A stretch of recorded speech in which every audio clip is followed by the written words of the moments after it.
New York City is making this ridiculous move to ban coal-fired pizza ovens. Why? Because they say they're causing global warming. Well, the Desantis campaign heard that and reached out and asked me if I wanted to grab a slice with the governor. I said, sure, let's go to Grimaldi's. Governor, this is Anthony. He's one of the co-owners here at Grimaldi's. It's a pleasure, Governor. Yeah. Thanks for being down in Florida. Oh, you're the best. Yeah. Crazy oven the government wants to crack down on. What's going on here, Anthony? This is the culprit over here, this guy. This is 100% American. This is U.S. coal from Pennsylvania. It's the best, cleanest burning coal there ever is. Well, I can tell you this. So in Florida, when they went after the gas stoves, we just made gas stoves tax-free in Florida, no sales tax. We will do something similar for these coal-fired ovens. And so if we need New York City pizza to come down to Florida, we're going to roll out the red carpet for you guys. Thank you, Governor. All right. So just let her rip like this? Yeah, let her rip. All right. So this is the coal-fired oven pizza. Yeah. And according to the government, this is killing the environment. Let's have a slice. Let her rip.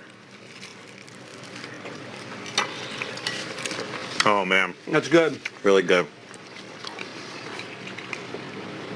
The idea they would be going after this, I mean, honestly, I see a lot of the people leaving New York who complain about what goes on up here, but even I wouldn't have believed that they would have dreamt of going after this. This is a staple of this city. Of all the things going on here, you got crime, you got homelessness, you got drugs, they're going after ovens. Why does the government do that? They just want to control. You have an itch on the left. They want to control behavior. We saw the same thing with COVID. A lot of that wasn't about your health. It was about they wanted to control your behavior. So they just don't want people to be happy and be able to make their own decisions. They were going after gas stoves in Florida. We made them tax-free. We may have to do some incentives for the coal-fired pizza because you know what? We'll take it. They're going to want us to microwave this pizza. So you're running all over the place.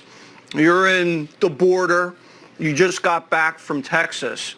After seeing what's going on down there, has that changed your opinion of immigration? It confirmed what I had known. I've also been down at the border in Arizona, and it's worse than you think when you actually get down there.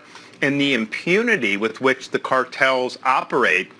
I was literally at a place in Arizona. There's a piece of wall that it just kind of stops. So the guy just goes on the other side of where the wall ends, look out. He just motions for people to go. There's no border patrol to be found. They're in town processing people. And so they're bringing product into our country. They're killing a lot of people. So one of the things that what I saw, the places where there were barriers, the cartels will actually cut through the steel beams and they'll smuggle in backpacks with a lot of drugs. So what I said is, wait a minute. We defend the territory of our own country. We'll have military, we'll have everyone down there.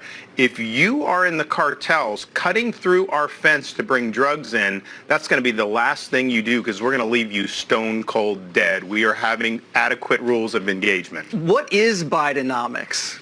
Bidenomics is you pay more for the necessities of life. And he has this grand global warming vision with all the Green New Deal.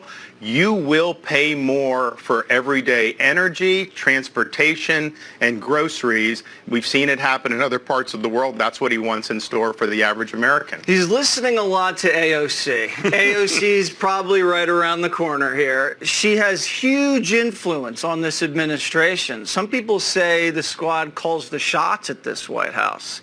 How do you interpret that? You're a Florida guy when you see these people up in New York saying these crazy things. Well, you know, the last time I saw AOC was during COVID when she was attacking Florida for being open. Next thing you know, she's on South Beach just living the life. You know, look, we welcome all comers. We can be the world's dominant energy producer. AOC and the Green New Deal they want to do, they'll let China do this stuff with impunity, impose draconian restrictions on us. It makes our manufacturing less competitive with China, and we've had a hard enough time keeping up with China. Do you think China has something on the Bidens? I think the Bidens have lined their pockets in a variety of different countries, including China. And I think Biden has been very deferential to Xi Jinping. And you have to understand, why would you be doing that, given that China clearly represents our toughest adversary right now? When you see Hunter get away with tax fraud, and you see all this money flying into the family bank accounts and all these lies being told by the president. If you ever to become president, would you have an attorney general that would look into these crimes? We are going to have one standard of justice. And right now, if you are connected to the D.C. ruling class, you get a pass on a lot of conduct. If Hunter were a Republican, he would have been in jail a long time ago. And so there's not going to be any preferential treatment for these people. If they've committed crimes, they are going to have to live under the same set of laws that the rest of us have to do. Let's talk less and eat more pizza. All righty. Let's do it. Now, what's your favorite type of pizza? I mean, you've spent time in New York. I like the grandma slice. I love the margarita. Grimaldi's has the best slice around. And they're good guys. They love Fox. And that's one of the reasons we're here. And they have outposts in Florida. And I'll tell you, what they do in Florida is excellent. Your wife, they say, is your secret weapon. Why is that? Well, one, I mean, she's just a good person. She's a great mother. She's a great wife. And she's been a great first lady that's really helped a lot of less fortunate people. And so people just are drawn to her. But she's very passionate. I mean, she's a true believer in what we've done in Florida and that this country needs to get on a better course. And so I think when it's authentic, people can kind of see that and it becomes infectious. More popular than you?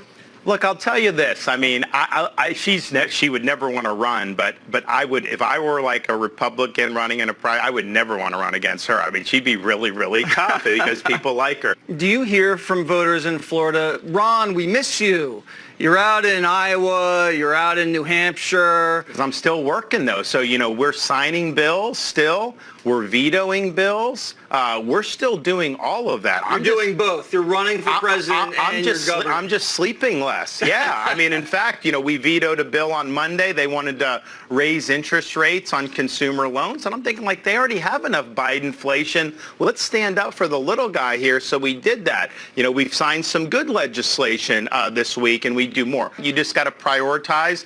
I don't watch TV. I don't do a lot of the other stuff. I kind of like look after my wife and kids with them, do what I have to do as governor, and then do this. You watch Fox, though, right? We do, yeah. Okay, good. Well, That's we're definitely going to start watching at 8 o'clock when you take over, man. There Congratulations. You go. Thank you very much. Yeah. I appreciate that. Is this where you'd expected to be right now when you announced right now you're about 30, maybe 40 points down in the primary? How would you assess yourself?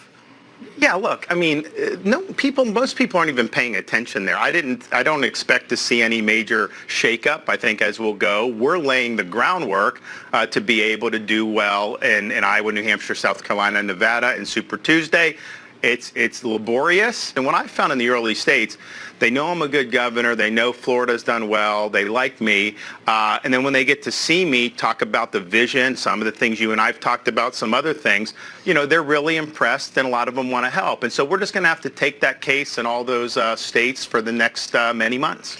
When you approach people, voters in these town halls and these diners, when they come up to you and shake your hand, what's the main thing they tell you? Well, a lot of them say, you know, thank you for running. You know, I was really impressed with what I saw, and I want to be helpful. I mean, we've been winning a lot of people over. These are very discerning voters, and kind of the people that are coming out now are like really, really engaged voters. I think as we get closer, you're going to start to see more voters engage in the process. People want to see you, and they want you to make the case to them, and that's what we're going to do. Trump says you're disloyal. Do you feel that way? Disloyal to who? I mean, you know, politicians have to earn support. They're not entitled to support. I did a lot for him in 2016 and 2020, by the way. I was happy to do it. But at the end of the day, you know, I'm loyal to my family, to our Constitution, and to the good Lord. And I have a vision. I think I'm the guy that can beat Biden. But even more importantly, no more excuses on these issues. I'm going to get all of this stuff done.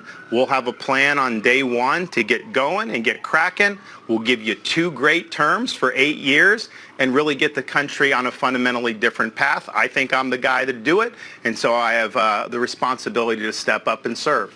What's with Gavin Newsom? Well, you know, I was born and raised in Florida. I never saw a California license plate my whole life. in Florida. And why would you? Why would people leave San Diego or Los Angeles? And yet, since I've been governor, we've seen a huge rush of people moving clear across the country to leave California, leave San Francisco, leave LA to come to Florida. California had never lost population for its entire history until he became governor. And so I think he sees people leaving. I think he sees that there's deterioration, and I think he's lashing out. Do you think Newsom's trying to be next in line and jump Kamala Harris? Well, you know, what I've told him is stop messing around on the sidelines. Like, either do it or not. Like, are you going to take on Joe? If so, step into the ring and do it. And so I think he's kind of maneuvering in the background. But, you know, that would be interesting to see if Biden doesn't ultimately make it, how that resolves itself. Do you think Biden is going to make it? Look, I think that people want to move on from Biden. I think that's very, very clear. I don't know if he's going to get that message, and so he may very well try to stick it out. We'll be ready for whoever, because I think the thing about the Democrat Party is, yeah, Biden's got huge problems. We all know that. But we talk about this corruption. What does he have going for him? Harris is his impeachment insurance. No matter what Biden does, nobody wants Harris. And so it's almost like just let him finish out. And it cuts against accountability, because people know if she were president, Katie barred the door. As bad as Biden did, it would get worse. And so they would have a real clown show if Biden wasn't able to make it. All right, Governor, why don't you eat some pizza and stop talking to me? We'll do it. It's good stuff. I appreciate it.